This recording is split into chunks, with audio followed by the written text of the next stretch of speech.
Thanks again for joining us here on the Gill Athletics Track and Field Connections podcast. So excited that you would join us again for another hour, 2 hours. Who knows? Maybe this will be another megapod and we're going to go 5 or 6 hours.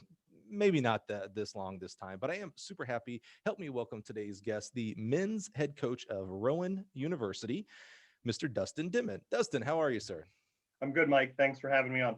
Absolutely. If you're watching on YouTube, you see a very cool background. So if you're only listening, hop over to YouTube. He's got, this is one of my favorite mascots.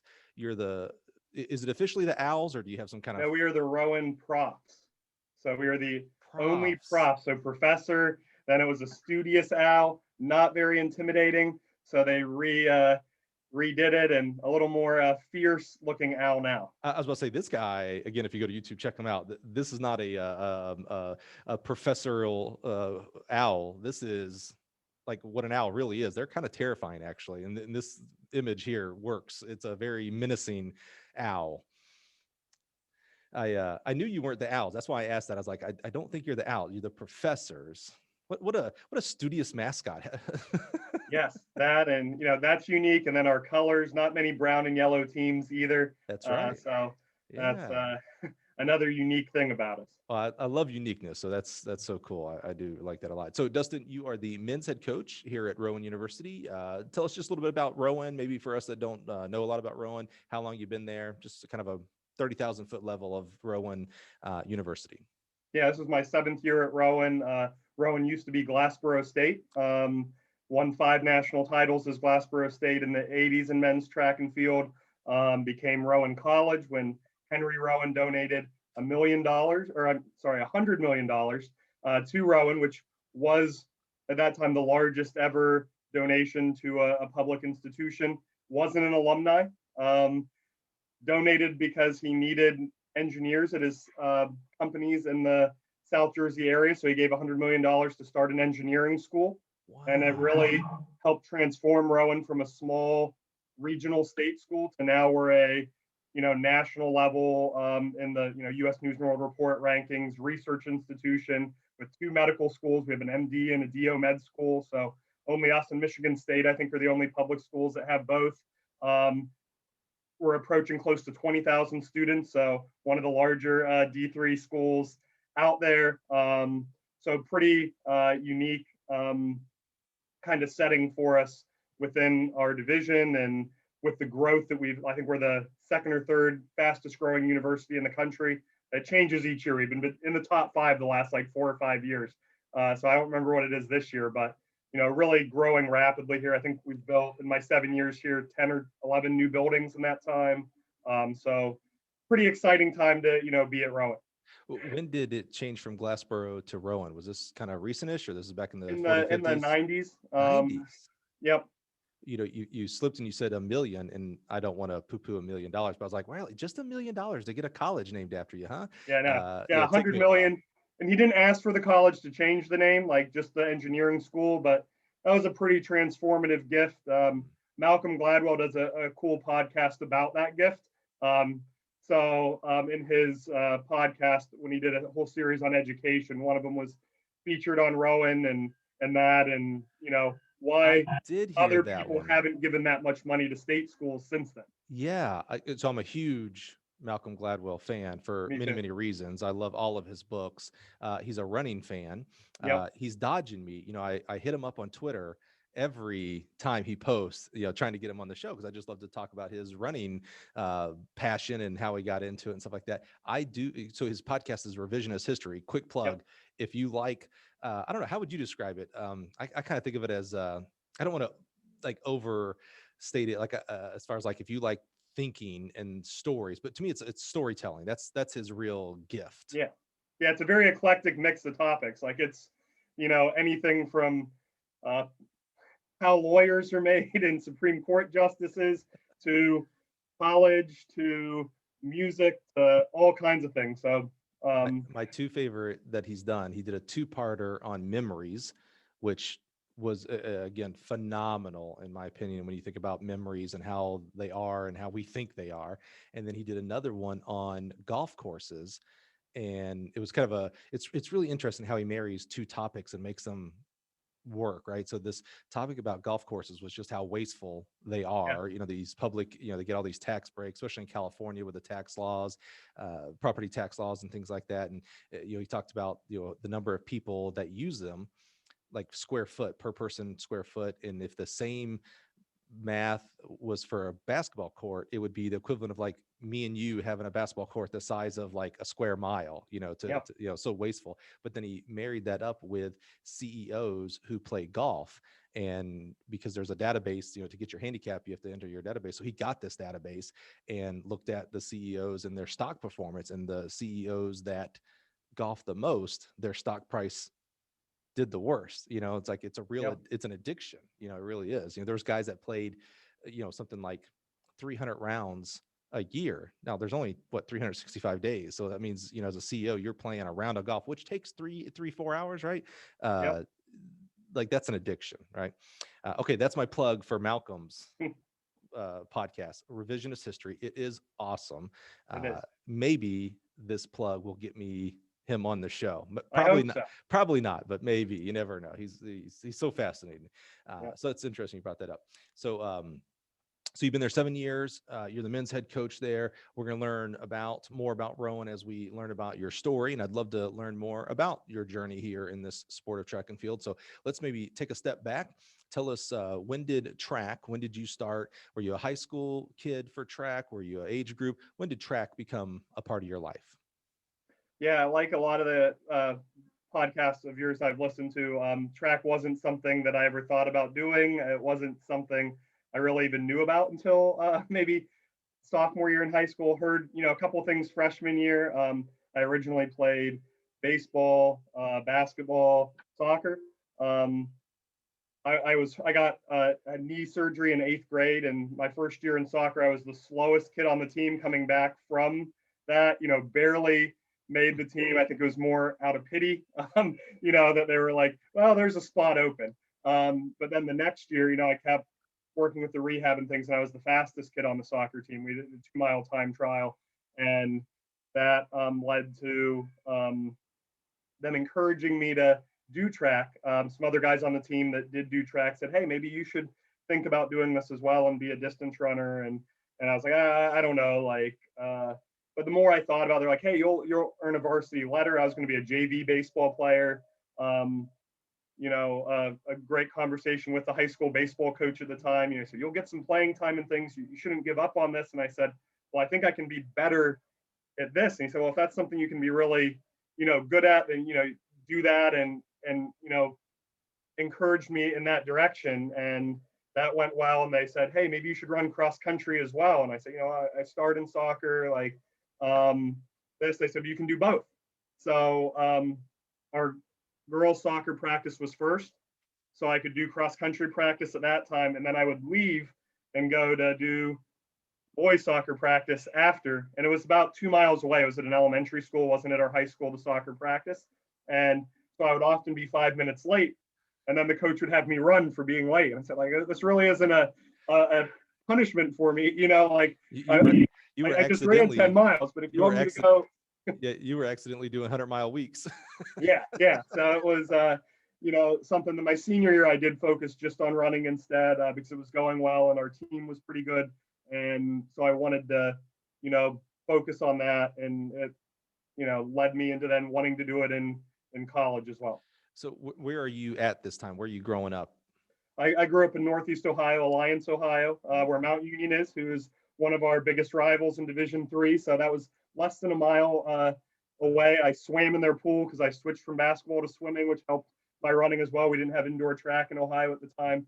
And swam in their pool every day, was good friends with their college swim coach, got to know their track coach well, but it was just a little bit too close to home for me.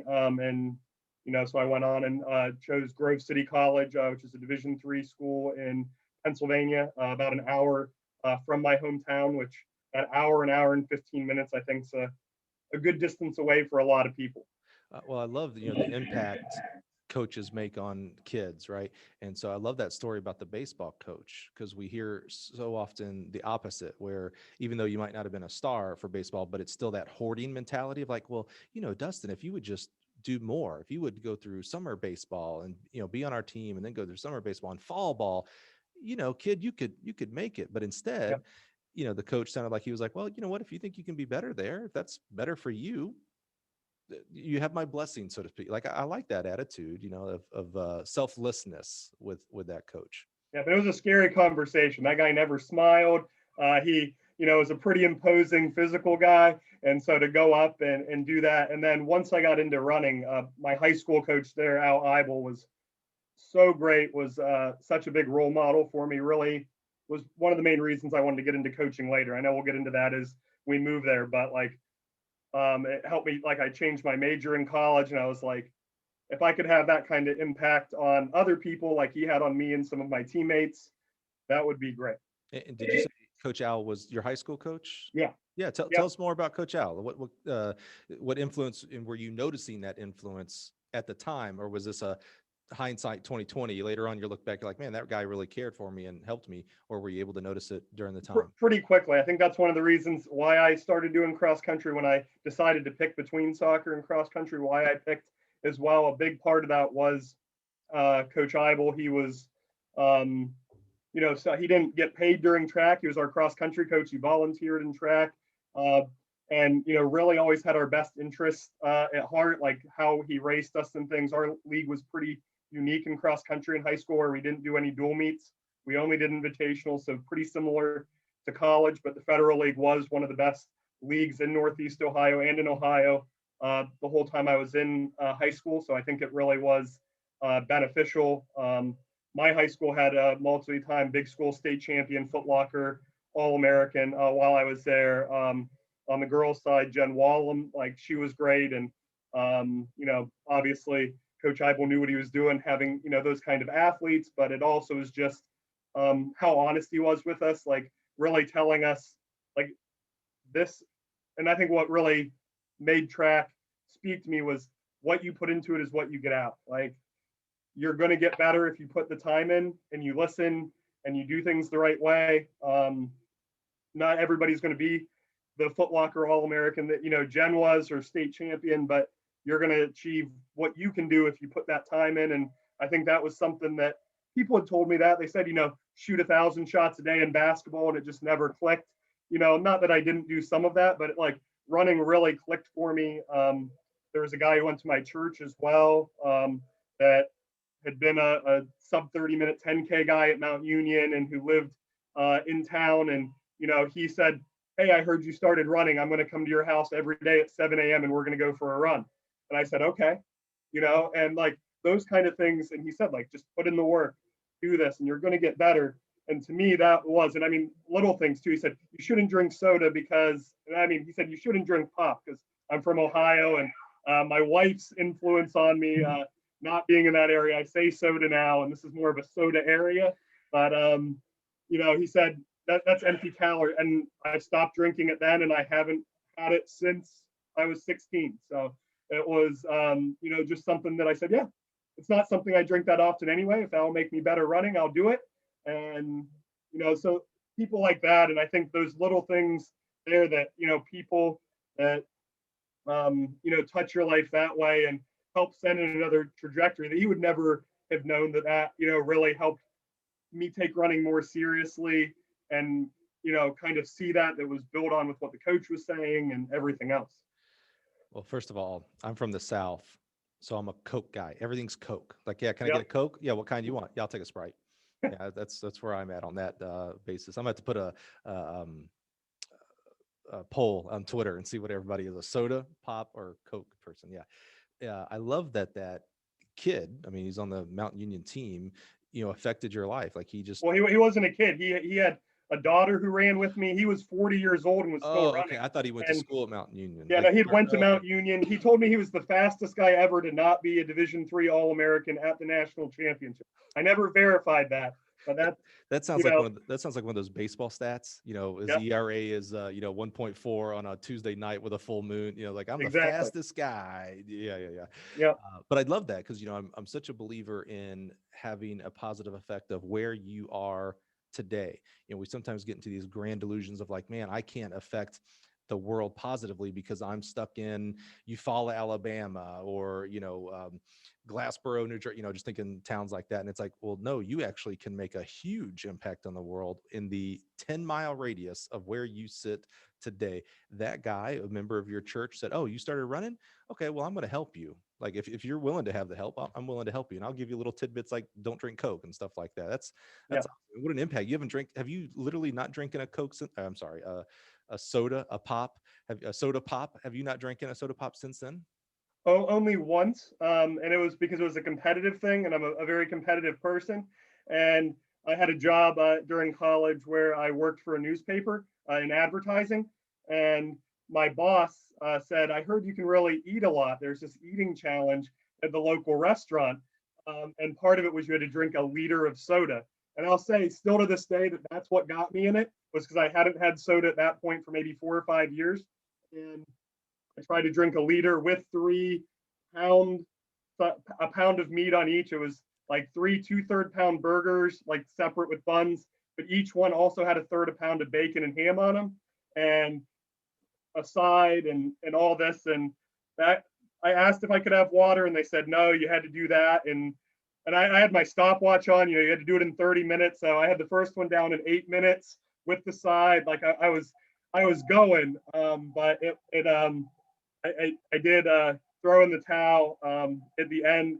Unfortunately, wasn't able to do it. The amazing thing, the record for that was like 8 or 9 minutes.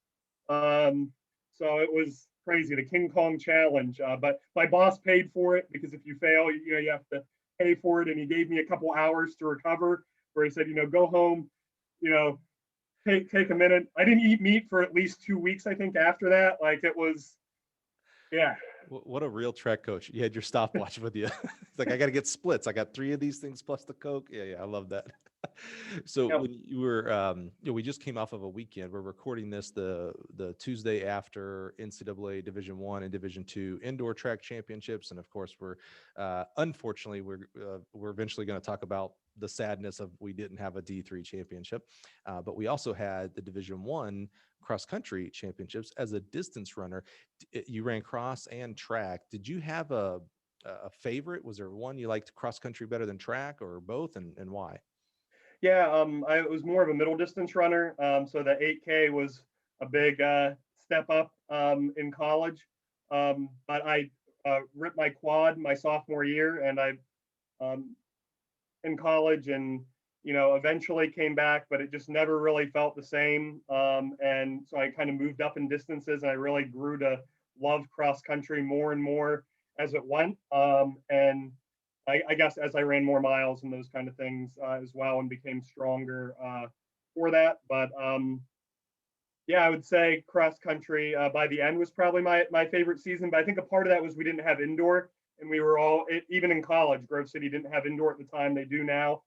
So I think I always felt underprepared for the track season compared to some of the people we were competing against, where if you put in the work in the summer and things, you were as prepared as everybody else. And I did, train with some of the Mountain Union guys in the summer who stayed there all summer. One of the guys worked with me. We were lifeguards. The Mountain Union swim coach was my boss, but at a country club pool, and she would like schedule our breaks at the same time so we could do workouts together, all kinds of things to really try to help us out. So you chose Grove City College, which you said is about an hour and 15, which is a real good distance, right? Yeah. An hour to 3 hours, like, you're away from home, but you can get home if you need and want to. So I love that. What made you choose Grove City, and what were you looking at to go into initially for academically? Yeah, I really didn't know coming out of high school. I was looking at engineering mainly because my math and science teacher said, "You're good at this. You should do that." And I said, "Okay," and they said, "You'll make a lot of money." But I said that tug in the back was like, I might want to be a teacher too, and maybe be a high school coach. Like my coach had influenced me, and they were like, "No, don't be a teacher. Like you don't make any money."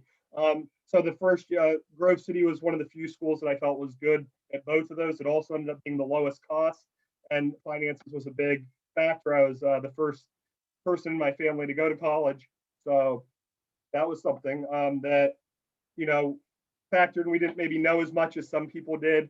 with it. My mom did a lot of research and we visited a lot of schools, and we really looked at that. And my mom did get a degree after me, so that was really great. We got to went to community college and did that. So that was great. But my sister and I were the first in our families, and I had a cousin that was a year older that I think graduated the same year as I did, or maybe a year after. He had changed his major a couple times and switched schools. But I was the first, even in my extended family, for that. So it was really just trying to find a place that was affordable that we thought would give me a good education. And at the time, they had their team had won their conference for a while in track, and that was appealing to me because I'd gotten recruiting letters for soccer, for swimming, for track, and I was I knew I wanted to run. In Grove City, I could have swam because we didn't have indoor, but the overlap of those seasons was so much, and they did ask me to swim there, but I really wanted to focus on running, and it worked out well in the long run. Yeah, absolutely. It all works out, right? What year did you graduate high school? 99. Yeah, okay. So still, because I graduated in 94, and I was the first to go to college. And you don't realize it until later on. We're adults and we have that great thing of perspective. We've had the experience now. We can look back. I don't know about today's kids because I don't know of a kid. I don't have a kid this age right now about looking forward to colleges and researching them. But back then, in the mid to late 90s, the internet wasn't a thing at that point really to what it is today. But we researched colleges by who sent us stuff, who was really close, Yeah. and then maybe it sounded, maybe it was different for you. I didn't have other people, like other friends of parents that went to college, so I didn't get to, like, oh, you went to, I'm from Alabama, so I'm like, you went to Auburn. How did what was that like? Or hey, you went out of state. You went to University of Florida. How what was that like? What how did you pay for? I had no clue how Yeah. to pay for college. I mean, just literally no idea, and really lucked into going to college and having it paid for and stuff. So I just can't imagine, I just feel like the kids today have it so much better than we did. You Yeah. can almost find out everything with just a couple of keystrokes on things. So you mentioned, engineering, you mentioned maybe teaching. What did your parents do? What influence did they have on you for a potential career? Well, they encouraged me that engineering, that's a high paying field. But when I wanted to switch, very supportive, like do what you are going to enjoy doing, not just what's going to make money. The question, well, how much less that makes, that came up. And I said, yes, I do understand that, but I think I'll enjoy doing it more because classes were going well in engineering, but it was like I was a computer engineer and like it was great when, that coding worked or whatever in those, first year classes, but I couldn't picture myself sitting in a cubicle. I'm a interactive, person. Like I like talking to people, having those relationships, and I didn't see that there. I even went to engineer for a day in high school, and they, told me my reading ACT score was too high to be an engineer. Typical engineer joke: you can't read or write, you can only, do math. And my father-in-law is an engineer now, so we've told those jokes with him as well, and it just was something that I felt like I could do, but it wasn't something maybe I'd enjoy doing. And my assistant coach now here works in the engineering department and went into industry and missed the coaching aspect. So came back here and teaches in engineering and helps out. So he had a similar thing, but did stick it with engineering a lot longer than I did. When you made that change, was that change because you started thinking like coaching is my future, or was it just more of like, hey, I just don't enjoy engineering, so let's try the education type major, and but not maybe Yeah, necessarily coaching? yeah. I just thought that I would enjoy it more, and that would give me an opportunity to coach as well. I never really thought about college coaching as a career. Like I didn't click. Like I knew I had a college coach, but I didn't, think like that's what somebody like sets out to do. So even graduating, I didn't plan on that. It was let's go be a high school teacher and try to have an impact that way on people and in coaching as well. And that was something I said. Even my high school coach was a teacher for me. He was a science teacher, but also taught a hybrid English science class where we read like environmental stories and things. And like, it was part of a science club. We went out to Wyoming, and most of our team went and trained at, altitude for the couple of weeks that we were out there. But that really taught me to be a better writer. And that came from a science teacher who had an English minor and that. And I was like, that really helped prepare me for college. So again, those things, maybe I can help somebody else along the line. So when I was a high school teacher, I started a class on the history of music. I was a history teacher, and that was a writing or pop culture. So it was movies and music, and we did movie reviews, and that was to try to teach them to be better writers in a different sense of what they got in English. So I really tried to channel Coach Eibel in a lot of ways later on, through that, and when I was a teacher as well. What influences, coaching wise, did you have at Grove City? Well, I said that they had been pretty good for a while. The coach who had been there for a long time retired as I came in. And so we had a new coach, and Coach Landis was only there for a year. She had a family issue. Her mom got sick and she moved, back where she was from. And so we got another coach in Allison Williams, who didn't really have a distance background. And was a great hurdler. She made the, finals of the Olympic trials, and our team continued to win every year. But, she taught us as captains. I was named captain as a sophomore there. And, we'd give feedback each year, and she'd incorporate it in. She'd do more, research on it. But that kind of got me into coaching a little bit more, because I started doing research of what we could do better. Like, she was open to listening to us. Like, she had the captains over for dinner. It was a nice relationship with a give and take there. And I said I got hurt pretty bad. I changed events. I didn't get much better in college from where I was in high school. I was all conference as a freshman and didn't really, get much better from there. And that really got me into reading the biochemistry side of it and things like that. So now I'm reading these on the side as a history major, for that. And, really got me into thinking about that stuff more. And that really got me thinking more about coaching later on. Shout out to Coach Williams there. That example that you just gave of, she was more of a sprinter, speed, power type event. But as she, got yearly feedback from the distance runners, and I assume maybe throwers as well, and then incorporated that. I mean, that's a real testimony. Sometimes we can get dug into our own, and it's like, yeah, you stay over there, group that I don't coach, or, I know what's best. Just, hold your line. But I love that, feedback loop mechanism there that she incorporated. That's a sign of, that's humility, right?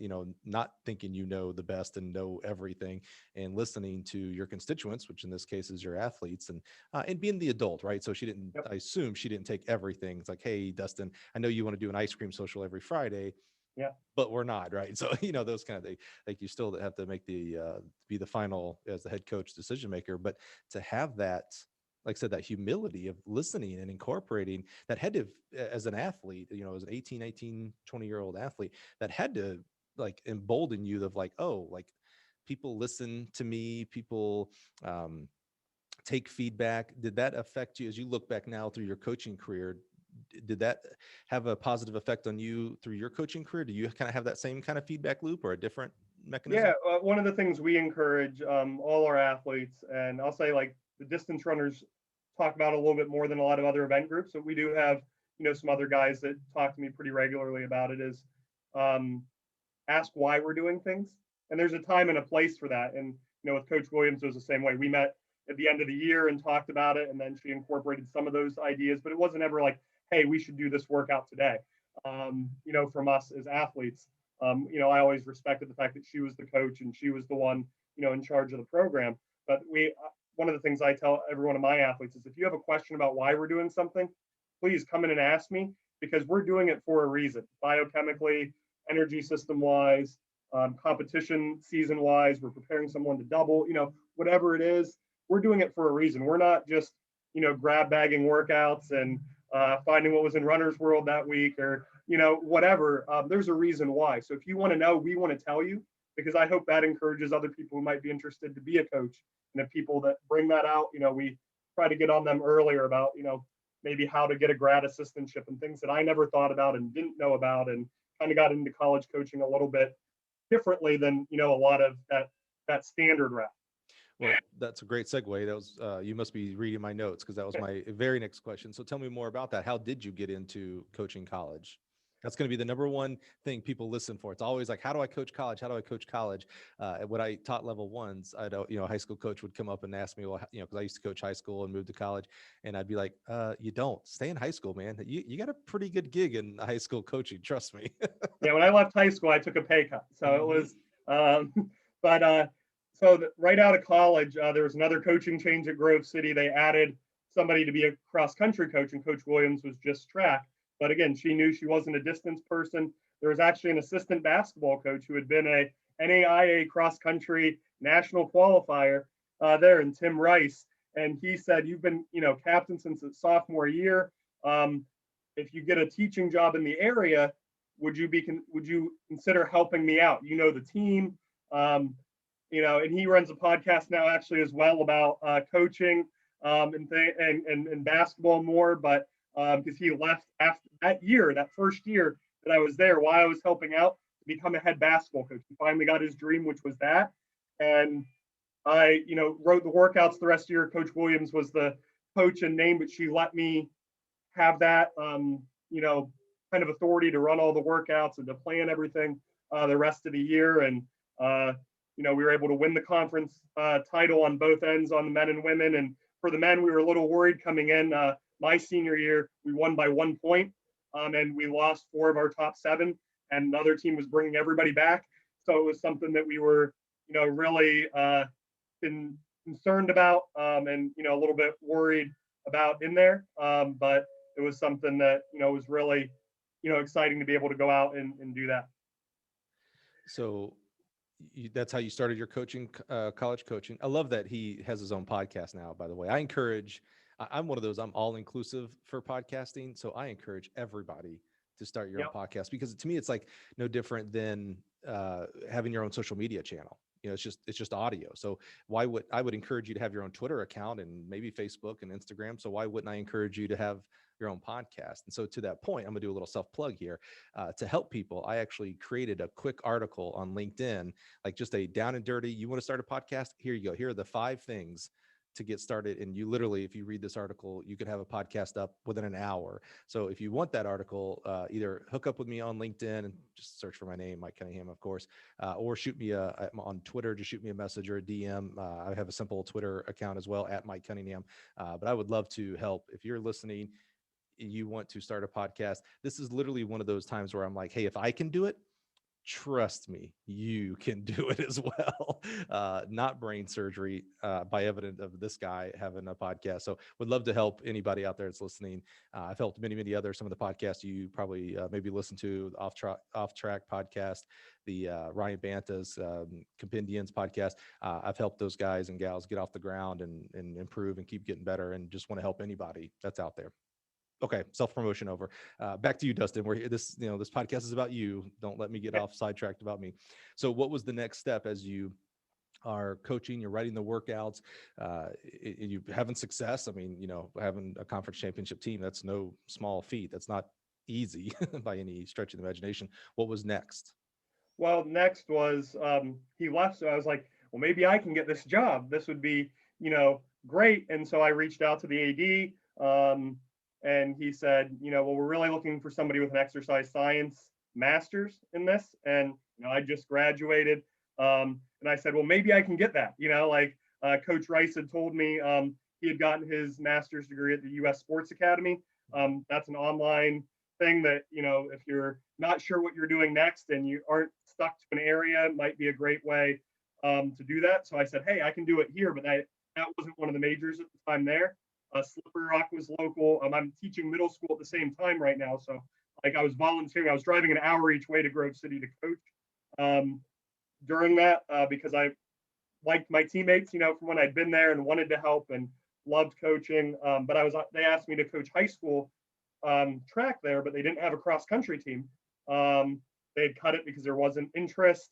And so I was going to coach high school that year there, and was a middle school teacher, and, did that for a year and enjoyed doing it. But middle school wasn't really maybe my calling for teaching, and had another teaching opportunity. Funny story too, I was back in the dial-up internet days, and I had a cell phone, so I just left my dial-up connected all the time. So somebody was calling me from a job fair in college to see if I was still interested in a teaching position, and found my original resume, found my home phone number on that, called there. My mom called me and said, like, so I called and they said, can you come tomorrow for an interview? And I was home in Ohio at the time. I didn't have any interview clothes, anything like that, because I lived 2.5 hours away where I was teaching. And so I said, like, all I have is shorts. And they said, just come in that. So I did show up, and I started it saying, I'm so sorry. And the one guy said, it was really nice of you to dress up. And I said, I'm so sorry. I'm just joking. And that was a great, time for like the, principal and assistant principal that I worked with for 5 years at that high school, or 4 years there. But one of the teachers later on told me, like, hey, that year we interviewed, can you believe some a-hole like showed up in shorts? And I was like, yeah, that was me, and he said, of course it was, and but it worked out well. It was really quick. It was like within a week. So I moved there. They asked me to coach cross country as well at the high school. So I said, great, but they didn't have a track team. It was a small rural Pennsylvania town. And those smaller schools can't field too many teams in the spring. So they had boys volleyball and they had baseball. Boys volleyball is really big in Northwest Pennsylvania. And one of the guys from that high school actually went on to be the Division I Player of the Year at Penn State. So pretty cool things, but I still wanted to be involved. I had that coaching bug now and said, maybe I do want to be a college coach. And it didn't work out there. And that they had offered to interview me. They said, but we're really looking for someone with this background. And I wasn't going to be able to finish that in time. So I said, okay.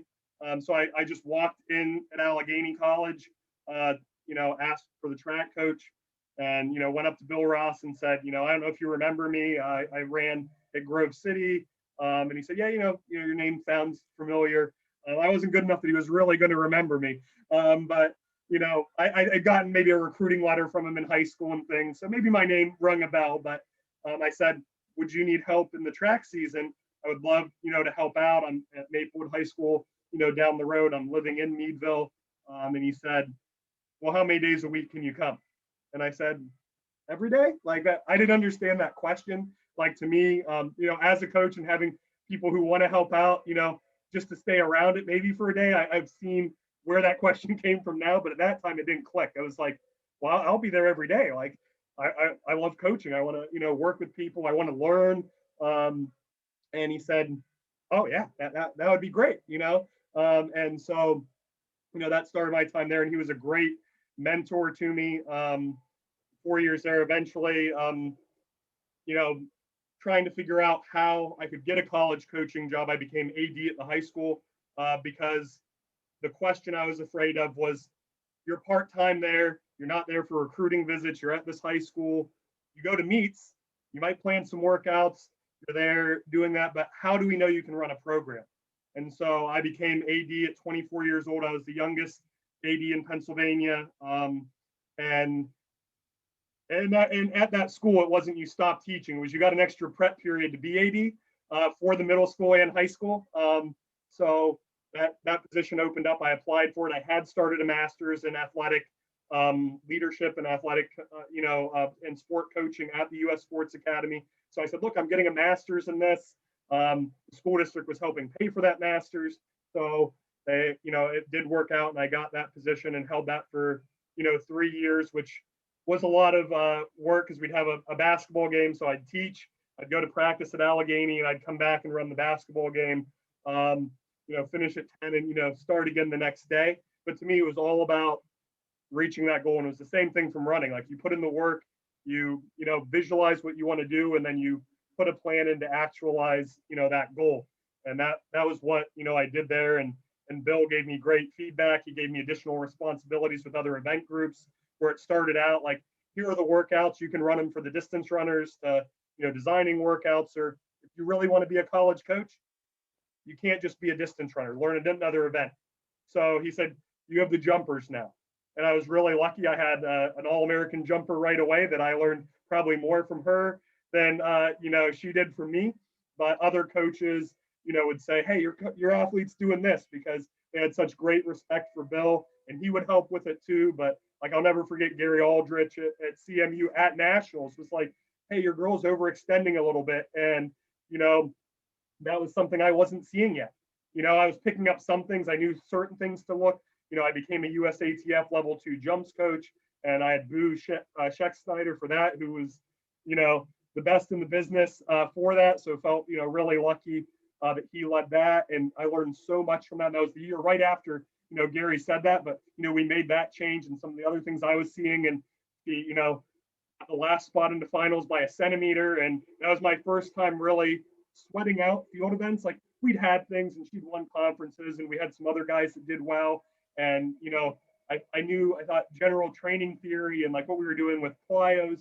But, one of the messages I've got from your podcast is we're always learning. We can always talk to other people and learn.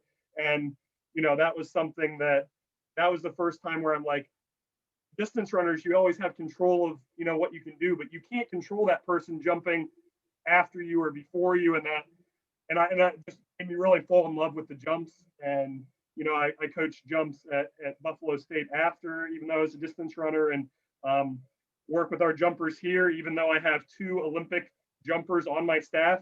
And Norm Tate, who is a, U.S. Olympian in the triple jump and national champion in the long jump and triple jump, and then Milton Good in the high jump. And they do a lot of technical work with our jumpers. We have a almost coach by committee approach with them, where we have a set training plan that we're doing in practice, but when it comes to technical things, we talk to each other. Like, nobody ever wants credit. So but that all started back there with Bill really challenging me. If I would have been at Allegheny one more year, I was going to be in charge of the throwers, and he had been a thrower.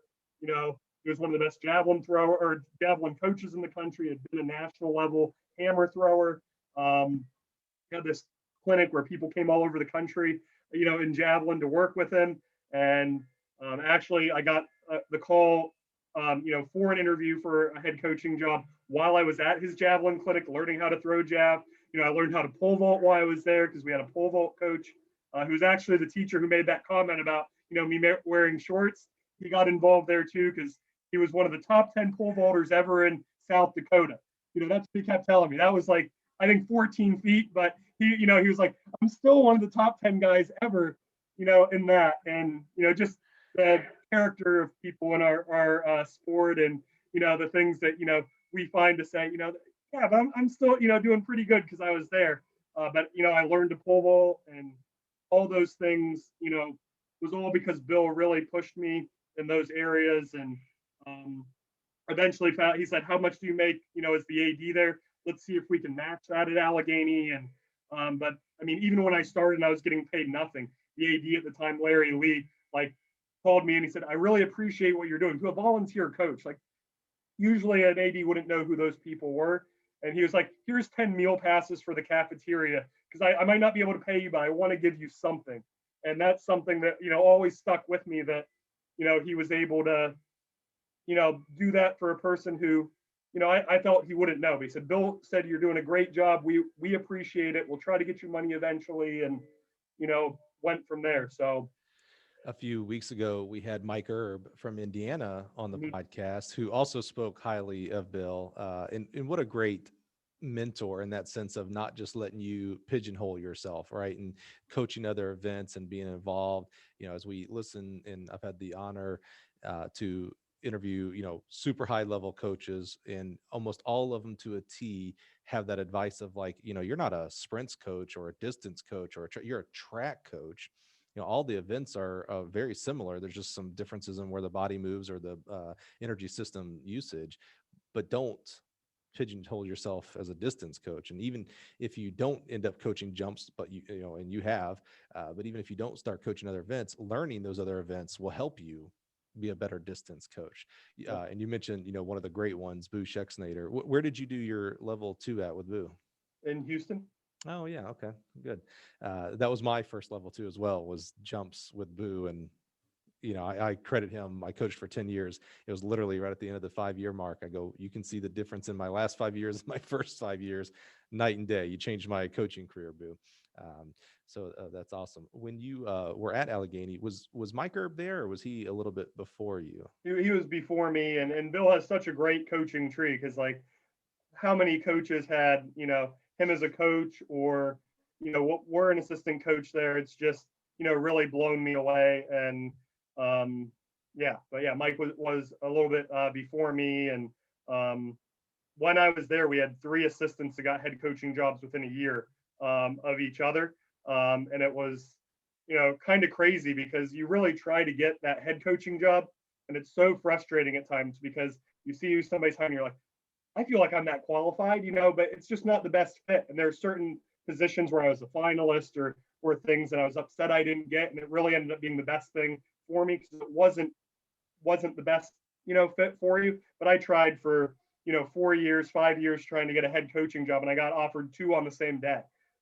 Which again, how does that happen when you try that hard to get it, and then the floodgates kind of open. When it rains, it pours, and that's what happened. 2 on the same day, and then had to. Yeah.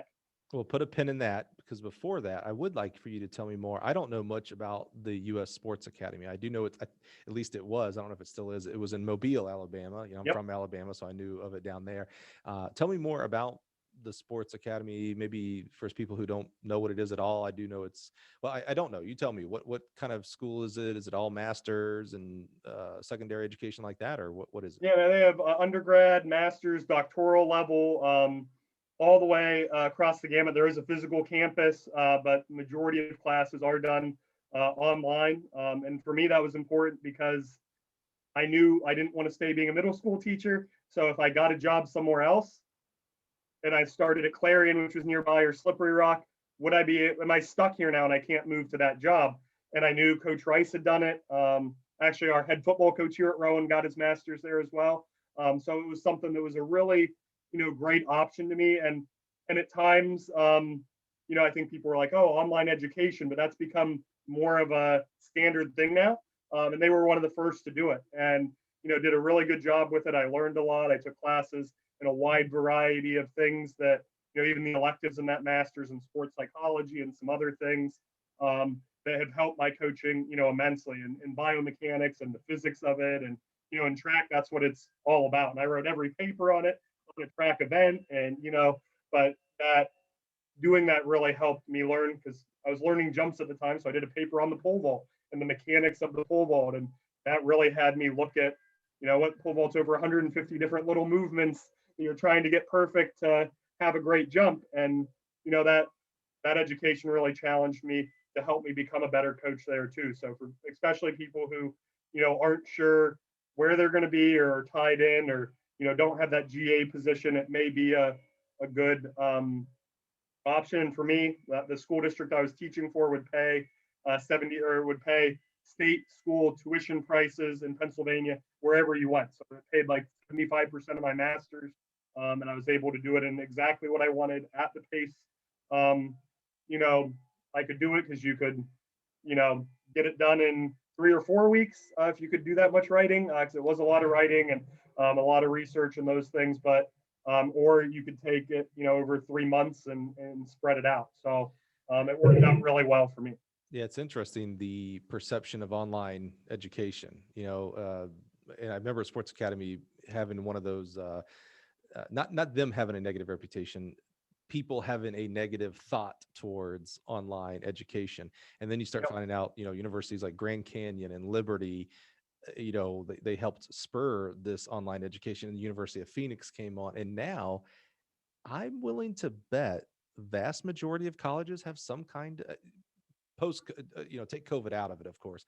But I think most colleges have some sort of online education in regards to degrees, not just, junior college or, local college adult education type stuff, but like actual degree seeking individuals that you can do online now. It's amazing.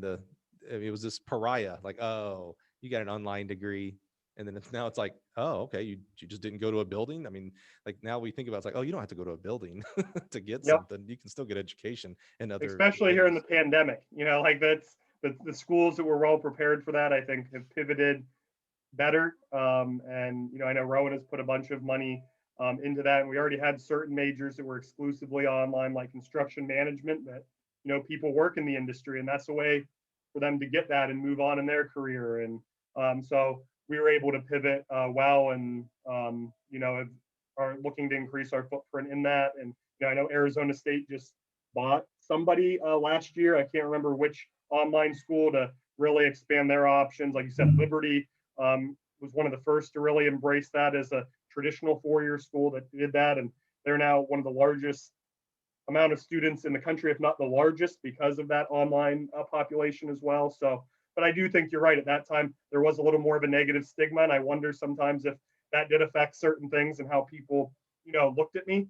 But the education was great there. I'm glad that stigma is being, removed, because there was a great mentorship part of that as well, and where they tried to set up internships and have coaches talk to each other about how they got jobs on there. And so I thought, couldn't have been happier with, the education I got through that, and the way I was able to do it in a way that really worked with my career and allowed me to keep coaching. So I didn't have time to go while I was AD and, trying to coach at the college and teach, to go to a traditional school at night as well, or I wouldn't have been able to do either the coaching or the AD or one of them. So it really allowed me to do that. So it was really helpful.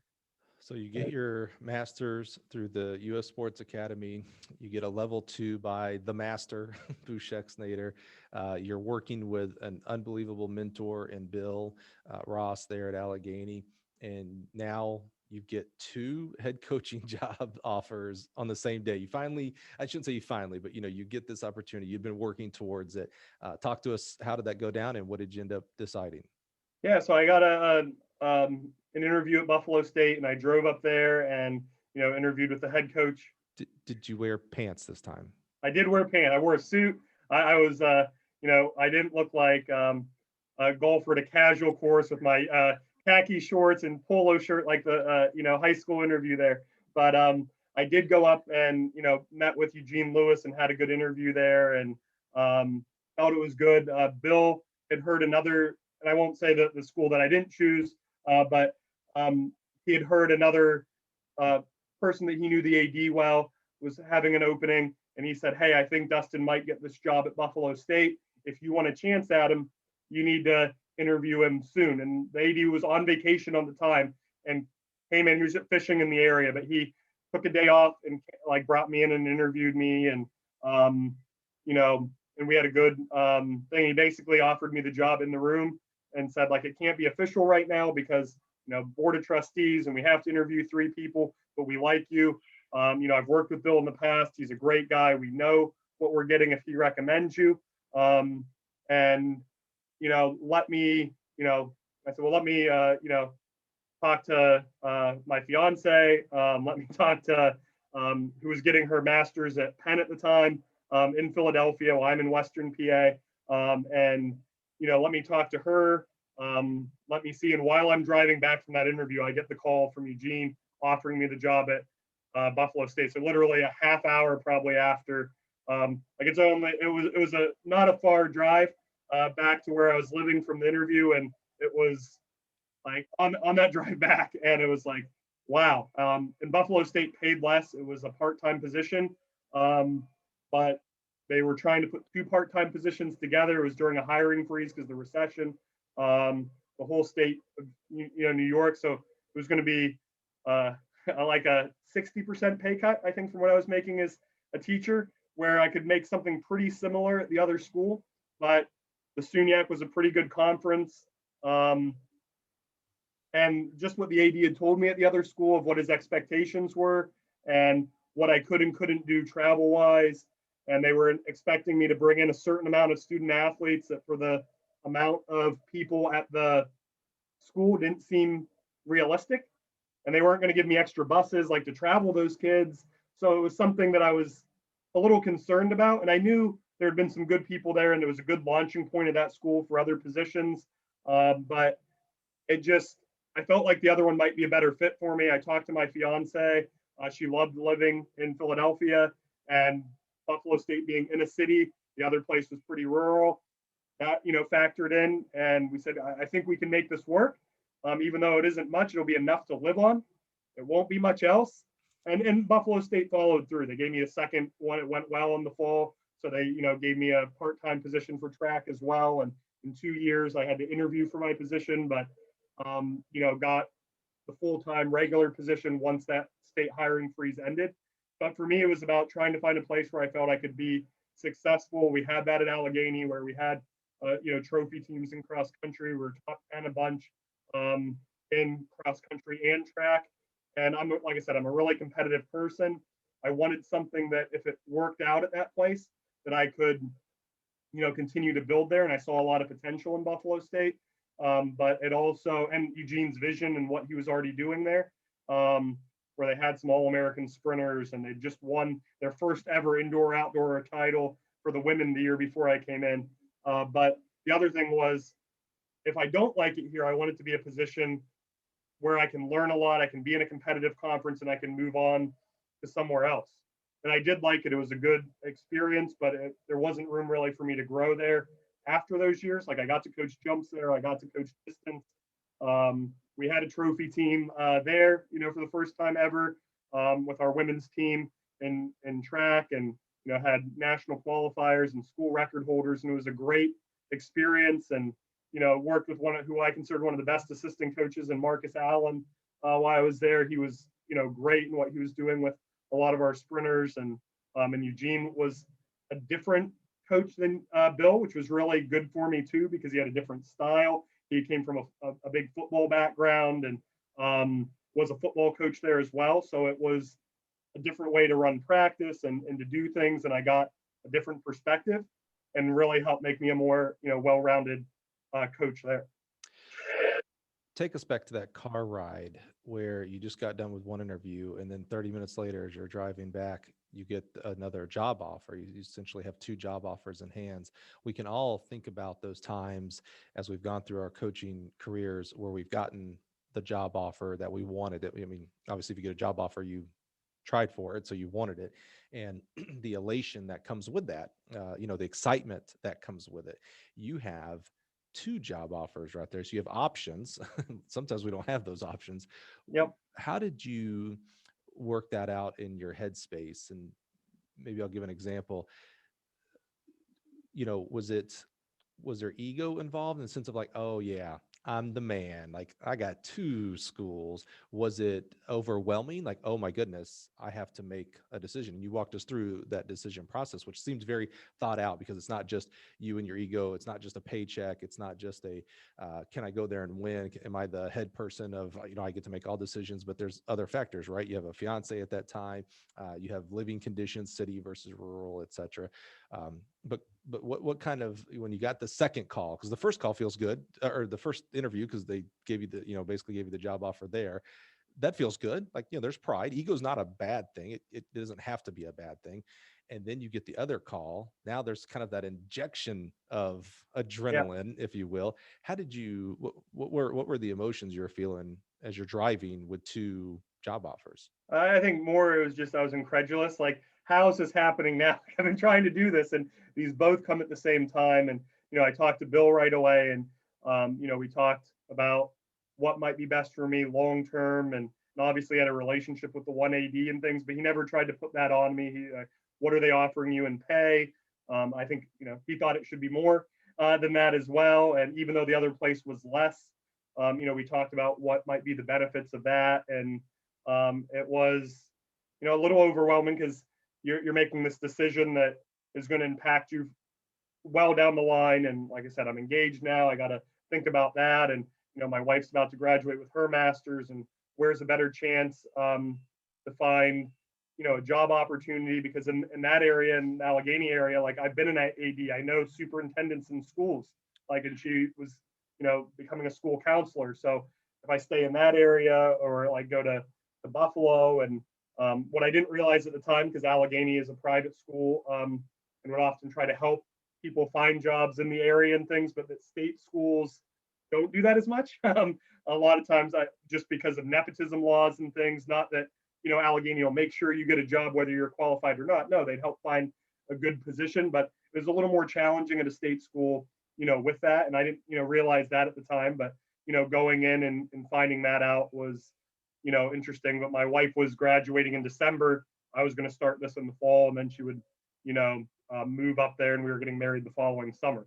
So it was a lot of change at once, with, job, that. So it was, a little overwhelming, but, made the decision and never wondered, really, what if I would have stayed in the area, I probably would have tried to become the head coach at Allegheny, because Bill became AD the next year, assistant AD the next year. And actually was announced right before my wedding. He didn't even tell me about it at the wedding. And then we had to think, do we want to leave after a year to try to go back there? Because I did love it at Allegheny. I loved Meadville. I met my wife there. She was doing AmeriCorps in that area. And so it was, a really hard thing, but I liked what we were building at Buffalo State and said, I'm going to stick this out and, see where it goes. I love that you fell back to your mentors when you're faced with a decision, overwhelming at points decision. What did you do? You fell back to, let me talk to Bill. Let me talk to my fiance. Let me get and Tim Rice still too, who, even though I only worked with one semester, he was all about service as a coach. And, you've talked to me about it before, faith playing a factor in there. And that's who he was as a person. So talking to him about what he thought with it, as well. And Bill, obviously that time was the biggest influence on me. But, Tim, still did it and still checks up on me every year or two. Even though he's been out of coaching, he's a professor at a couple online schools, including the US Sports Academy now, and works with Basketball Ireland. But he still checks in because I worked with him years ago on that. And that's something, and I try to talk to Bill, fairly early, who was the head of NCAA committee for a while. So I got to see him, at every national championship. But, even now, trying to check in with him at least once or twice a year. And, those relationships really do, you don't get to where you are based on what you're doing. You do it, standing on the shoulders of all those people and their advice and things. And that's, been so helpful in my career. I encourage you to hit if you're on a podcast app player, they have the go back button, 10 or 15 seconds. I encourage you to go hit the 15-second back up and listen to what Dustin just said there about you're not doing everything on your own. You're built on this pyramid of relationships, the shoulders of other men and women that have come before you and with you along the way. That was spot on, tremendous. That's a lot of value in that statement you just made right there, Dustin.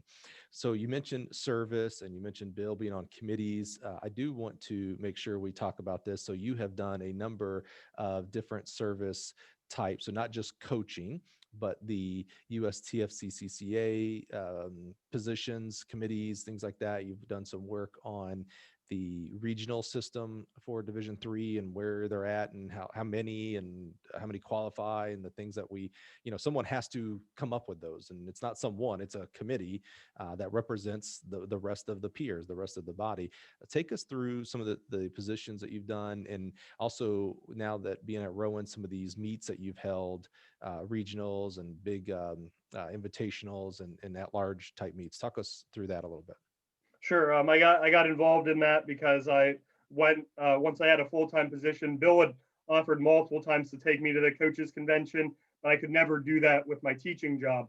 I used all my vacation days to go to meets, to nationals, conference championships, things that were multiple days. The thing I hated the most when I was teaching, I liked being a teacher. I actually enjoyed that, but I hated missing a meet. If we went somewhere further away, a Penn Relays or Bucknell's Distance Carnival, that I might not be able to go for the Friday night, or I would drive after and try to get there at least for the 10K, and drive 4 hours each way because I wanted to be there with the athletes. And, it was never about what I was doing. It was I want to be there because I want to see what they're doing. And I want to, I'm the one who talks about their race plan or whatever. And so at Buffalo State, the first year was during the recession. It didn't look like we were going to be able to go to the convention. And we didn't have money in the budget for that. And then maybe a month and a half before, they said, hey, we can give this much And I said, hey, can I go to my convention? They said, sure. And I went down, and, somebody talked about, you should try to get involved if you want to, be a factor in the sport and things. And I thought, well, I think I'd like to do that, but nobody knows who I am. Like, I was a part-time assistant for years. Technically, I'm still part-time at at Buffalo State. So I have these like small positions during the hiring freeze. Nobody's gonna know who I am or vote for me for anything like that. But I thought also, I said, hey, well, if this is a factor, maybe if I'm on one of these committees, they'll send me back to the convention next year if there's a budget issue. So, part of that was a little bit of, hey, this might be a way to do it. And so I said, I'll try to be secretary. And I ran unopposed, so I got it. And that was a position that didn't have a term limit, so I served on that for a while. When you say you're the secretary, is this the Division III? For Division III cross country, I was the secretary for the executive committee. And I think it was Kathy Lanise that talked me, Case Western, that talked me into, well, you should be president, Dustin. Like, you've done this for long enough that you've worked with multiple presidents. When somebody starts, we're asking you, are we doing this right? And that you should do this. And so, she nominated me, for that. And then you become, second vice president, and then first vice president. It's a thing. So you learn how to do it as you go along and are ready to hit the ground running. So this is, I think, my 13th year on the executive committee, because they extended, how long presidents were, why we were in it, because they felt 2 years wasn't enough. You just kind of start knowing really what you're doing, and then you're done. So they extended that to 3 years, did away with a second vice president. So it's still a 6-year commitment for most people. But for me, it became 8 because I'd already done 2 years, and 5 years as a secretary before that. As others are listening and they've seen these positions, if we go to the USTFCCCA convention, we know about these positions. Even if you aren't going, you probably know about these different volunteer positions. If someone is thinking about, well, maybe, to your point, Dustin, maybe I'll start at the secretary and see what help us understand what is a secretary of the Division III championship? What do you do? What are your roles? And then marry that with, okay, you became president. What are the different roles and how do they change, and what time commitment and things like that? Yeah. And I just want to start with saying you shouldn't be where I was in mindset, like, nobody knows who I am, I shouldn't do this. We don't care about that. The Coaches Association doesn't. I don't think the NCAA does. They want people who are passionate about the sport. And so secretary was basically just take notes in the meetings. At the beginning, I don't think we had a parliamentarian at first, so you had to know a little bit of that and make sure things follow. There is a parliamentarian now that makes those meetings run how they should, I guess. Not that they are crazy and devolve if we're not there, but especially when we're making policy changes for the whole body, we want to make sure those things happen. But there's committee assignments where both for track and cross country, where there's a person from each region per gender, and they talk about rule changes or proposals for rule changes and discuss that and whether it should go forward to the body. There's a parliamentarian, there's a historian, there's all these positions, and those positions are great because it's people who really care about it. If you go look at the D3 historians report, wow, like the job done there is amazing, where they've top 10 of everything, and they've went back and for years and looked at that, and a lot of these things, and they're just service that doesn't get any recognition. These are people who just love the sport. They wanted to know it. They knew other people wanted to know it. I'll do it. And it doesn't have to be long. The terms for a regular committee person are 3 years.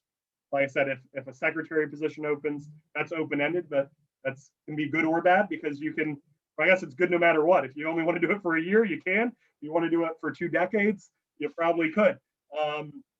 So you kind of know when you're done there, and you can serve 2 term limits. So if somebody really likes it, they can serve up to 6 years now. I mean, we did just extend those to 3 years from 2 as well for the same reason. But that's it. Like, we call for volunteers for things all the time at the convention, like be on the Hall of Fame committee, be on a committee that's looking at altitude adjustments or whatever. And there's working committees on what cross country courses should look like. And because, finding people who meet the requirements for regionals or nationals was hard for a while. So should we re-examine that? So how do you guys make those decisions? Is this a backfilled, smoke-filled room where, the 3, 4, 5, I'm not sure how many people are on there are making these decisions, or are you reaching out to the rest of the coaching body and getting their opinions? How does that happen? Yeah, we usually make a decision as an executive committee, and that's 16 region reps, because 2 from each region. President, vice president, for a while their second vice president. Those are the people who, kind of have a vote in that. But that just is what we bring to the body. And even if we say we don't think we should go forward, we still bring it to the body, and anybody can call for a motion to, vote on it on the floor. But sometimes things are already addressed. Like somebody might not know a rule change is coming in, or we say like, this is great intention, but there's no real way to implement it. So then it always comes before the body. We vote on it. Sometimes we try to get ahead of things. The NCAA was talking about realignment. You mentioned that, in your question. And when I was secretary, I was in charge of the committee for that. And we wrote up a plan, and other people came up with other plans. Hey, let's add regions. Let's do that. And part of it was, the financial situation of the NCAA, what they said they thought they could or couldn't do. And we put forward what we thought was a much better proposal than the NCAA's, which was based on other sports. It was by conferences, in which conferences were in a region. While in Division III, travel money isn't maybe as what it is in D1 and D2 at some places. In certain conferences, like the conference I was in at Buffalo State at the time, went from Boston to Fredonia, New York. And that was a region, and we'd pass through 2 other regions if it was in Boston. And we said, well, this doesn't make sense. We can make this much more geographic that makes a little more sense to it. So we did that. They chose not to realign at the time at NCAA, and then it came back up recently, and we submitted a 10-region proposal. They were more open with that and have been positive. We're just kind of waiting now on the financial realities of the pandemic of whether the NCAA can move forward. But it was favorably, reviewed by the NCAA Championships Committee and passed on with some tweaks and things that they thought were best at their level. So that went in, years of multiple committees doing that and people being on it that were region reps, but also asking for feedback. Look at this. Did we miss someone? Should this person be there? And then we make, the changes, but we don't want it to be a smoke-filled room. That's how some people say, like, well, where did this come from? We're like, well, that's why we vote on it at the convention. That's why there's open discussion at the convention. And that's why it's important for a lot of people, if they can, again, financial realities are what they are, even more so even after the pandemic. But if you can, the education things at the convention are great. Sam Seams has done such a great job at the USTFCCCA of growing that organization. The stories from the early years where, like, it's at a small hotel, hotel, and now like we have trouble finding hotels big enough because we sell them out.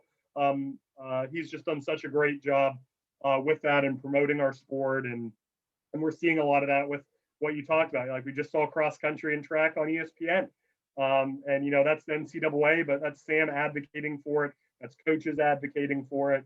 But there's so many things of ways you can get involved that, like, I had no idea that day that would lead to being on an executive committee for 13 years, and being part of trying to change our sport for the better. Because again, I felt pretty insignificant there. Like I don't know most of these people, but it was a great networking opportunity to get to know people. And same with being on these committees. Like I know so many people from that, or they reach out about grad assistance to people on the committee, or those kind of things, and it becomes opportunities for your athletes and all those kind of things you don't think about when you're like, should I do this? There's so many ways to grow on it, and the relationships you make with it, and the people moving in and off the committees. And those are people you talk to every time you go to nationals or a meet a little bit further away, or when you're considering going to a meet and flying there, to reach out and say, hey, is this a good fit for us?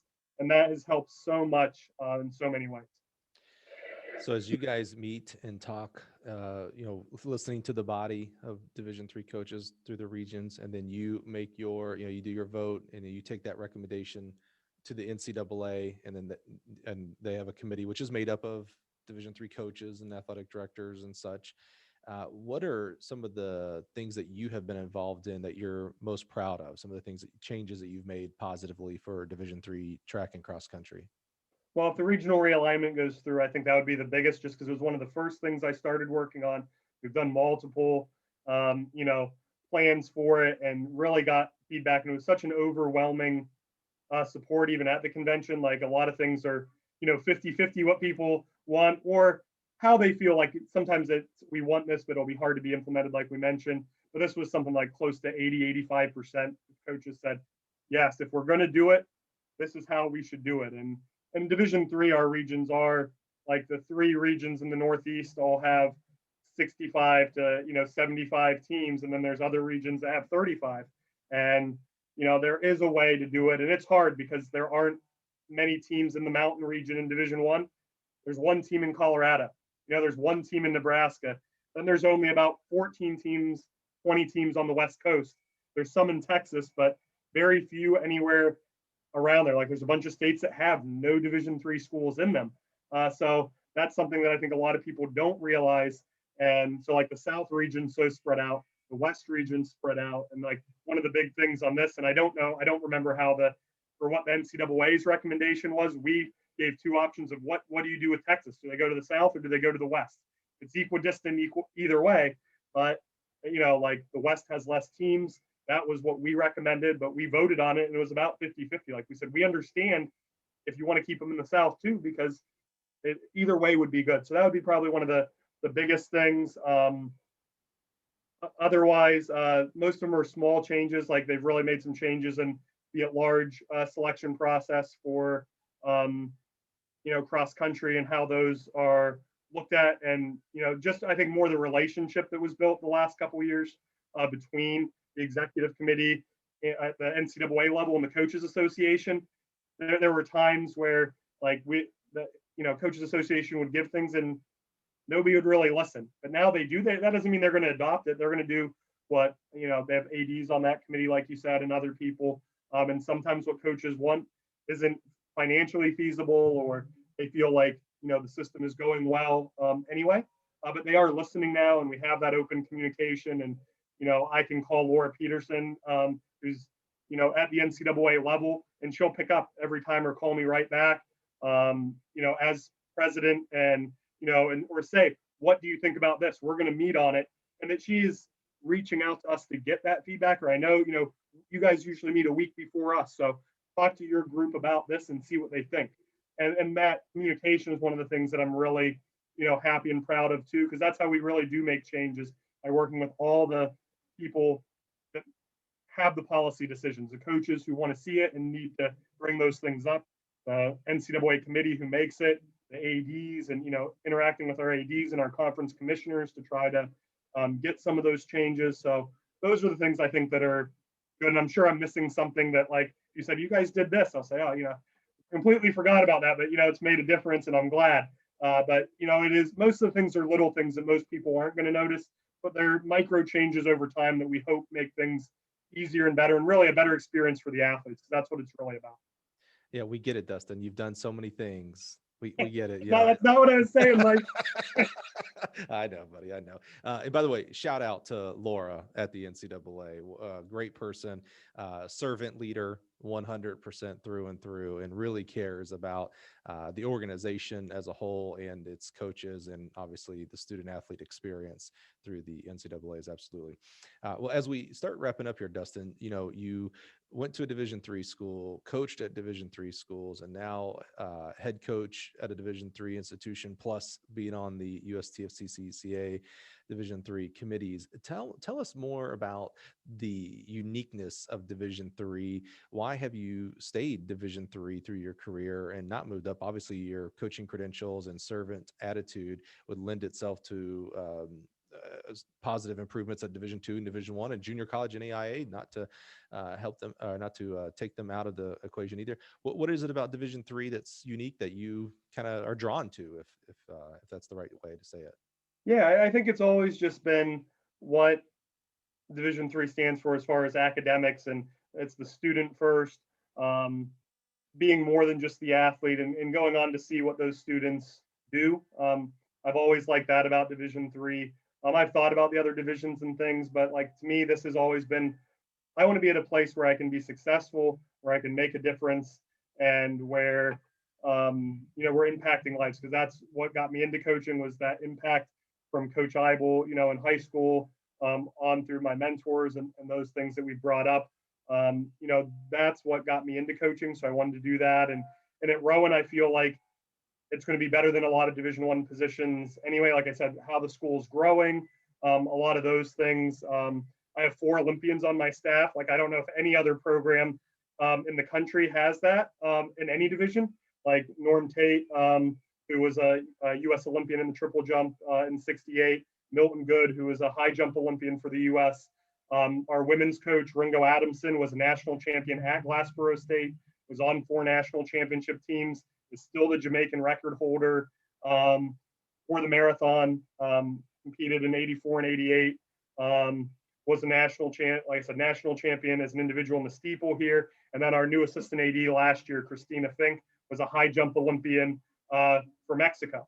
So like we have all these people here at a Division III school. So when people say Division III, a lot of times it's, lower division, this and that. So we're not going to have all the gear and things that some of the Division I schools do. And, we're not going to be able to go to Florida relays one week and Texas relays the next, but we try to do some of those things with spring break trips and give those kind of experience and try to give as much of a Division I track experience as we can with the Division III, what we call Division III values. And not that the other divisions don't have those, but really focusing on those relationships and the academic side of things and the internships that they're getting and some of those things. And that, as a state school, a lot of times we're even comparable to a men's track scholarship, because there are so few scholarships in men's track, even for a fully funded program. Like we have 75 men on our team and we cut down to 75. So when we go to a scored meet, a lot of times we'll win a meet with 15 Division I teams there, but it's because we're deeper. We have a bigger team. We don't always have some of the top end people. We have some, like the one year we had 2 guys over 7 foot in the high jump in the same year. And, this year we have 6 guys on our team over 23 feet in the long jump. And like those are numbers that are Division I numbers. And these kids are Division I athletes. They could go that way, but, we just are a better fit where the academic level of Rowan is, the cost, maybe, that they are maybe first generation college student, and that extra support or having a coach that also is like that, is appealing to them. And like I said, we have such a great staff here at Rowan as well, where we have an assistant coach for every event group.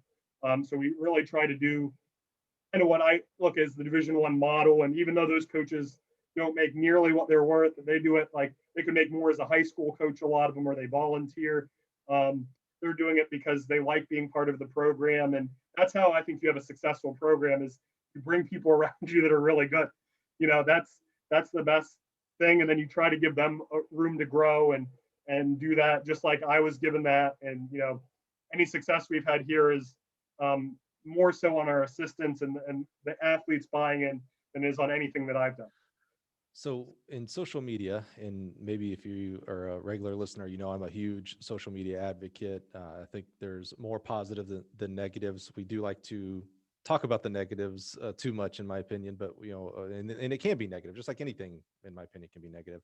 But I see the positives in the communication. So on social media, and specifically, I like to hang around Twitter, we are seeing a lot of coaches talking about, hey, athletes, if you have a Division I or bust mentality, you are missing out. I saw one thing, opportunity to compete on D1 is awesome. Opportunity to compete at D2 is awesome. D3, awesome. JUCO, awesome. Like the opportunity to compete is awesome, regardless of what level you're at. Talk to us. So that's about the athlete.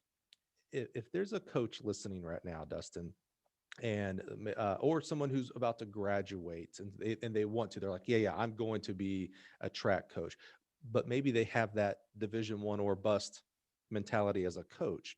What advice would you give them in regards to looking at D3 positions? What maybe is different from your experience of talking with other Division I, Division II, NAIAs, et cetera, coaches? Why is a Division III coaching job just as good, if not better, in some examples to have versus the other divisions? Yeah, I think track is really unique in the fact that um, Division 1 basketball is way different than Division 3 basketball. Like, there's rarely going to be a Division 3 team that plays an exhibition game or something and beats a D1 team. In track, because um, some people have less coaching, whatever. Like, and you'll find that Division 3 basketball star that goes on to play professionally or whatever. Triple jump record holder at Buffalo State still, was an NBA player. He was the Iron Man most consecutive games without missing a start. And so there are those stories, but in Division 3, you're going to be competitive and you compete against all three divisions anyway. If you really want to work with Olympians, then you're not going to find many at Division 3. You're going to find them, Jeremy Scott from Allegheny, in the pole vault, and Nick Simmons and Will Lear, and there's people you can keep going, Andrew Rock, and you can find the people who competed at a high level, or Ringo Adamson, our women's coach. But it's if you want that, like that happens more even at the Power 5 level, and we're seeing more people break out of that. Like, that's one of the things I love in the Division 1 is rooting for those non-Power 5 teams that North Carolina A&T right now and Akron really did that. Where the top 10 finishes and things and producing Olympians. You can do it anywhere if you find the right setup for you. But I think the most important thing for people, when you have the option, when you're first finding a coaching job, it's you got to find a coaching job and find the strengths of that program, recruit to that, whether it's whatever the major is or a history or whatever it is, and own that program and do whatever you can for it. But then it's about finding a place that you're comfortable being successful. That's why, hopefully I stay here for a long time at Rowan, because I feel it's a place I can be successful. I like, the coaching staff I have around me. I like, where we're allowed to go for meets and things like that, and the level of athlete that I'm getting. And that doesn't mean I don't ever want to work with an Olympian or things like that. And we hope we get that person. But it's more about finding a way to impact people and do that. And it's really what you want as a coach. But if it's just coaching high level athletes, you can find that anywhere. And you listening to your podcast is great because you hear people who were D3 and went to D1, who were high school and went to D1, who were D1 and went back to D3, and found different things and just found the best fit for them. So I think that's more what it is just being open-minded, because you don't know what the best fit for you would be. To me, like I said, right now, because we're very competitive in our conference in the region and at the national level, and I'm able to host meets, I'm able to host regionals and build a regional cross-country course. A lot of smaller D1 programs wouldn't give me all those opportunities. And here I can, like where, watching the D1 cross-country championship, like at Oklahoma State, the AD said, here's the money, do what you want, build this course. That would be awesome. If you find the right thing like that, maybe I would think about that. But like, I have no desire and no thing where like my ego says that's where I can be and that's what I should do. And not that that's bad if that's what people want. I think you really have to look at why you want to do it and what you want from it, and then find what works for you, and just not think that one division is going to be the only one that can get you there, because you have no idea, where that journey takes you, and what will lead you into coaching. Like, not a lot of people are a high school AD to become a college coach, but it helped me. A lot of people are GAs or volunteer first, and that's the easiest way to get into it. But the best advice is just go out there and do it somewhere. Be a high school coach, do that, learn, talk to people, network, and doing that, you're going to find an opportunity, hopefully, that works well for that person. What great words of advice there, Dustin. What you just said right there, if you were to replace the word coach with athlete, we hear every day, right? Hey, athlete, don't pick a school based on, we're talking about track athletes here, based Yep. on the football team, or because the coach, the coach, they're a professional, they can move, right? You might not have that coach, much to your experience at Grove City even, right? So we hear that advice for athletes. Pick a school based on academics, your major, pick a school Yep. based on the fit of the school, things like that. What great advice that I have not heard. I think this is an important discussion that needs to be had more in our track and field coaching profession, is where you coach. Is it the right place for you? Not is it a great emblem to have based on the football team? Again, by the way, we talk about pay, and a lot of times we talk about the pay, the salary of the position. And we talk about, well, we're doing it for the kids and things like that. Well, you're also doing it for your family and your kids, if you have them, your own quality of life. And as far as coaching acumen, when you think about Division I, Division II, Division III, and the athletes are better at Division I if you look at national marks, etc. So the coaches must be better. I'll challenge that. Go look at the Division III national championship results. They're they ain't nothing to sneeze about. I would say maybe 100% of all of the national champions on Division III would be welcome on almost any Division I team. Like Yeah. open arms, like, oh yeah, you can come here, we're okay, you'll be good. Yep. So And some of those athletes are like we have a person at Rowan. It used to be if you won Division III, you got to go to Division I. We have a Division I national champion from Rowan in the javelin.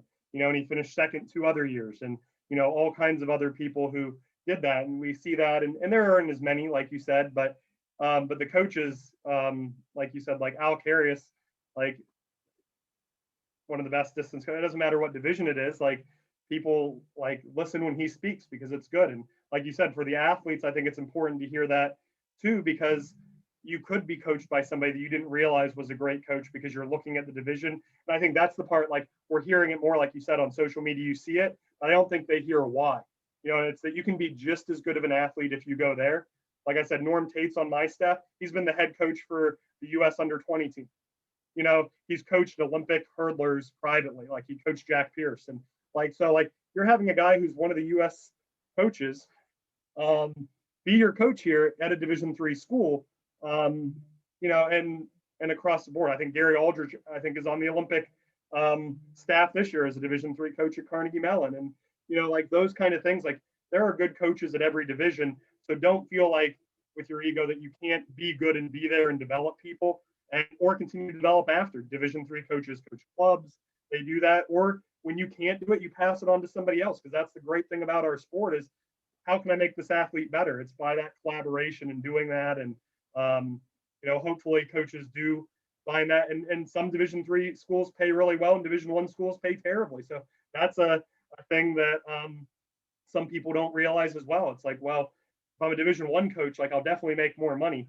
And that might be true at some of the Power 5 schools. And I'm sure there's a couple of people give me examples of Power 5 schools that might make less than I do, but it's something that you have to find what's best for you, your family, and really your situation in the long run of where you can feel fulfilled, successful, and that. And I think that's more important than some of the people that are always grass is going to be greener. And it is going to be sometimes like you have to be willing to grow and look at those options.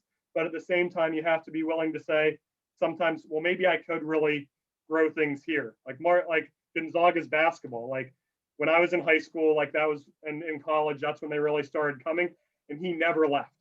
And they're ranked number one in the country, the number one seed in the tournament. And you can find that at small D1 schools. You can find that at D3 schools that people didn't go on. And there are times when people do step up and take that challenge, and it's what's best for them. Like none of it's a good or a bad thing. It's what's best for you. And I think that's what people lose sight of sometimes is you're not good if you're not doing this. yeah, I appreciate you bringing that up. Like I said, we talk about it with the athletes on a daily basis, but as we're talking about the profession, the people who choose the profession of coaching, we have to start looking. We have to start having these conversations of the more holistic, and whether it's the salary for your family and for your own well-being, your location of the school, the time commitment to the program as well. I think that's a discussion that needs to be that needs to happen more, and that it's not there is no if you're Division III, oh well, you're not as good as Division I. First of all, I would love to. I'd spend an hour on a podcast defining what a good coach is. It is Yep. not. I'll give you a little preview. It is not just because you can coach a long jumper to 28 feet. You, Yep. you you may be a good coach. I mean, maybe you're a good long jump coach, but there is a whole basket of things of what a good coach is. It's not just the technical model. It's the who you are as a person, how you conduct yourself with athletes, how you recruit, how you interact with parents, alumni, etc. Who are you as a husband or a wife or a dad or a mom, a son, a daughter? Those roles are, I'm sorry, way more important than your role as a coach. Yep. And you wear a lot of hats. Like you're a social worker. I've helped kids with their taxes. I've done like all kinds of things I never thought I would do. Right now, we're, with COVID protocols and trying to be able to host meets and the things that we're trying to think about and learn about, is way more than, medically related things. And, you thought you would work on like we, are focused on muscles and breathing systems and things, but not viruses and, that. So like you don't know what it's going to be. And it's finding that balance and what you can do to again help the kids and the athletes be the best they can be, and hopefully your assistant coaches, like I said, I wouldn't be who I was without all the coaches that I've worked with and that I ran under, and those things of things I liked, things I didn't like and I wouldn't want to be, and I try to focus on the positive things. But you can learn a lot from that, from hiring and an assistant who's good for you, an assistant who doesn't do a good job, and how could I have identified that earlier? There's so many things to always learn, and I didn't think about that as I'm a coach. So like it's going in saying, well, I'm going to work with athletes. It's not I have to learn how to fill out this paperwork and do this for budget and vendor licensing and all those things that are sometimes thrown on top. But it's like those are the things you do to get through to do the thing you like. And there's some people who love that part. They're super organized and they really embrace some of the other stuff too, and that's great. And it's finding a good balance on a staff and things if you have multiple options of finding people who complement each other and make the whole better than the parts. And that's definitely here. Like I said, our assistants here are great, and even Ringo and I are very different people with the men's and women's program, and why we run separate programs.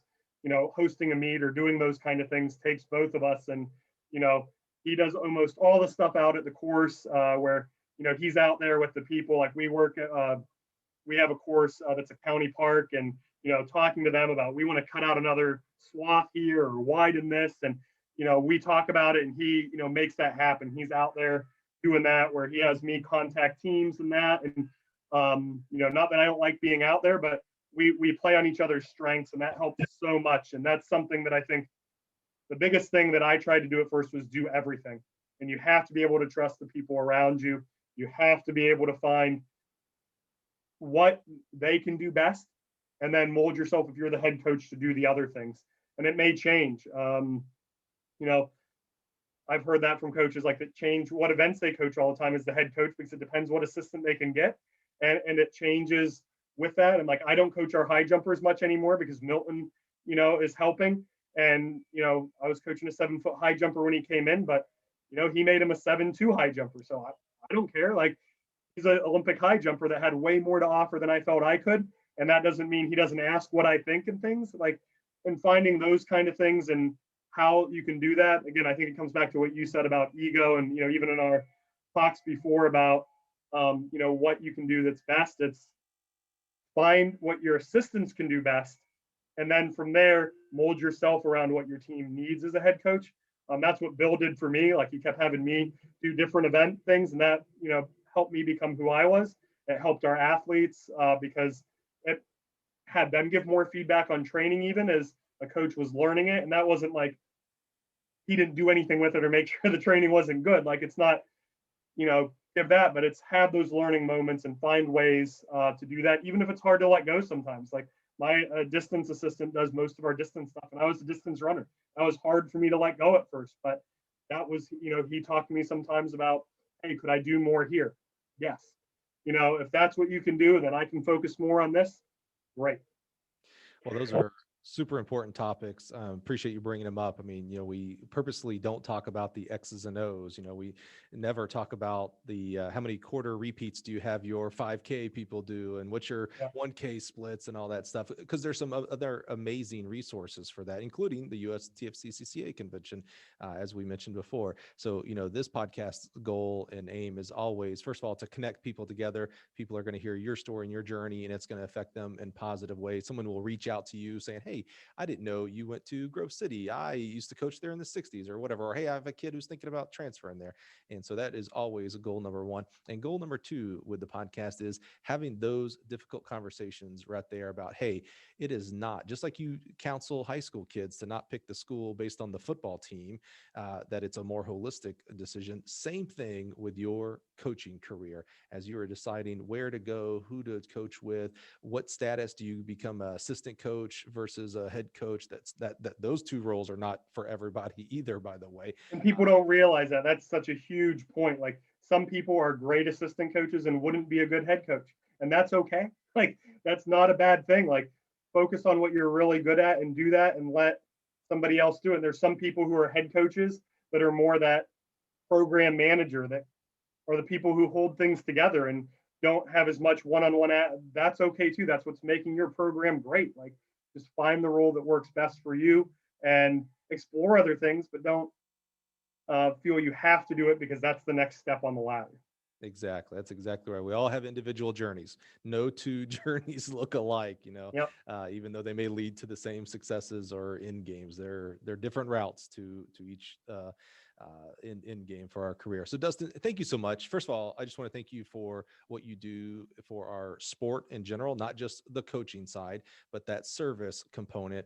We didn't even get to some of the meets that you've held there at Dustin or at Dustin at Rowan.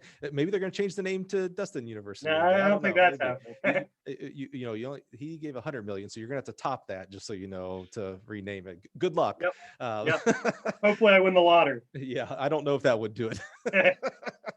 But just so thankful for that and for, stepping up and volunteering, when you were, I'm doing air quotes here, only a volunteer or a part-time you know what, it doesn't matter what is in front of coach, volunteer, part-time, full-time, assistant, head coach, etc., graduate assistant, you have value, and we need more people to speak in, and not only speak in your own opinions, but having the humility to listen to others and being able to work for them on a committee level, whether it's USTFCA and then obviously working towards NCAA and maybe even USATF and NFHS type stuff as well. So just want to say thank you for your service for our sport for that. And then also just for your time today, man, this was great. I was super excited to learn more about your story and share it with our listeners. Thanks for having me on. And the last thing I want to leave for the other coaches is reach out if you don't know something and ask for help. You mentioned that. And I want to say, like, that's something I was always afraid to do. Like, this person isn't going to, know who I am or take the time. And I've been amazed at coaches who do that, that reach out no matter what the level, and not just about coaching. Like, we've had coaches reach out about COVID protocols for meets and things. Why are we all doing the same work when we can use things together? We used what Wartburg was using for their D3 elite meet, that looked at some of their things, for their, to replace the national championship. That was the first thing, and then added things from other conferences, and then share that with people, because that's the only way we can all make our sport better. That's great advice. Don't answer for someone else. And what I mean by that is, if you are have some concerns of reaching out to a coach because you think that coach may or may not reach out to you, don't answer no for them. Reach out. I agree. I don't know why I keep saying I'm surprised, because great coaches, Mouse, Boo, Carol, people that I've reached out to that I know are super busy, Yep. to a T, answer back. When I was a coach, answered back 100%. We're in coaching, specifically track and field, because we are givers by nature. So don't answer no for someone. Reach out, ask for help, ask for advice, ask for, buy coffee and learn more about their journey, and let them tell you no. Maybe they will tell you no, but don't assume, don't answer for them. So Dustin, thank you again so much for being on the show today. Listeners, I'm so, again, just humbled that you would be here and listen to Dustin's story. It's a goal of mine to reach out to all of our divisions, coaches on the JUCO, NEIA, all three NCAA divisions. And I need to do a better job. I need to get some more high school men and women coaches on here, because every one of their journeys is important, and we can learn something from each one of their stories. And I'm just so humbled that guys like Dustin would join us and share his journey. So if you found value in today's show, do me a favor. I think other people in your network would probably receive value then as well. If you would share today's podcast, Facebook, Twitter, Instagram, smoke signals, whatever you're using out there today, email. We still use email, right? Maybe you can email someone just a copy and maybe what value you saw in it. And then of course, if you want to tag me, hit me up on Twitter at Mike Cunningham. Would love to talk to you, because that's my favorite social media. So thank you again for being here today. Dustin, you're awesome, man. Love you to death. Appreciate the professors, the profs being here in the house today. Thank you. You guys go out and have a great job, and join us next week where we'll have some more amazing coaches sharing their journey.